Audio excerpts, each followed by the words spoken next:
E io c'è una frase che ho sentito l'altro giorno. Che hai sentito? È perché, come c'è questo momento di pandemia particolare, eccetera, c'era questa frase quando uno litiga, cerca di litigare, si dice, mi so pepe ingulato. Mi sono pepe ingulato. È vero, ma perché si dice sta frase? Tu mi dirai che volgarità, guarda la lingua napoletana come è volgare, ha fatto. Chi dice stamattina pepe ingulato nel significato di istigare, appicciare fuoco, zuffare coccoluna, in realtà evoca addirittura un episodio viscerale, un episodio seicentesco, mostra di conoscere la storia. Sì, perché nel 1656 a Napoli arrivò la peste. La peste manzoniana, la peste sarà tremenda, pensate, decimerà la popolazione, 300.000 morti su 500.000 residenti. Coronavirus. Coronavirus. Bisognava ammazzare i topi, portatori della peste.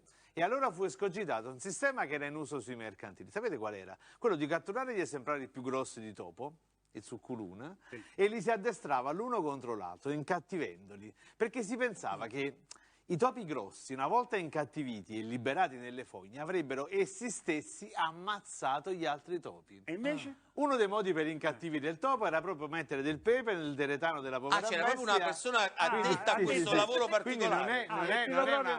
Uno può pensare a una sottile metafora. No, è era proprio materialmente il gesto di mettere il pepe nel deretano del topo. In realtà il sistema non funzionerà. La peste dilagherà a Napoli, decimerà la popolazione, ma rimane nell'immaginario collettivo dei napoletani il fatto però che mettere uno contro un proprio simile equivale a mettere un pepe in culo a zoccola. Quindi altro che volgarità. E come poi finì la peste? La peste verrà debellata, lo sappiamo, qua l'unica cosa che funziona a Napoli è la protezione celeste, lo stiamo vedendo. Ci pensò l'addetto all'epidemia e pestilenza, fra i coprotettori di Napoli è San Gaetano, quello che si occupa di epidemie e pestilenza. E adesso in questo momento fece così, sta faticando assai, lasciamolo lavorare. Il 15 agosto 1656 San Gaetano mandò su Napoli un diluvio. Un diluvio il 15 agosto? Bomba d'acqua, il giorno di Ferragosto. Che manca Gigi D'Alessio. Fu un miracolo, scusami. È un le miracolo, domeniche d'agosto, quanta neve che cadrà. Quel giorno questo diluvio affogò tutti i topi nelle fogne e la peste venne debellata. Però quel giorno nacque un'altra locuzione che i napoletani volgari, come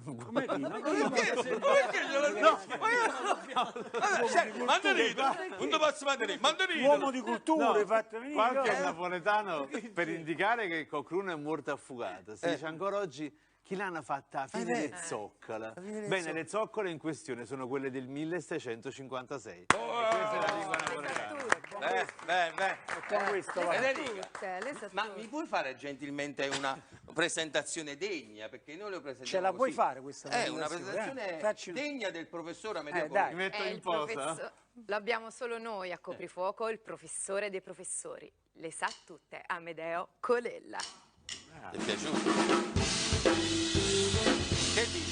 Che dici? La scarso di questa presentazione. Come la volevi? La volevo un po' più allegra, più allegre. Il mio amico lo Qui da noi abbiamo il nostro fantastico, meraviglioso, stupendo professore Amedeo Colella! Fai conto che non ho detto niente!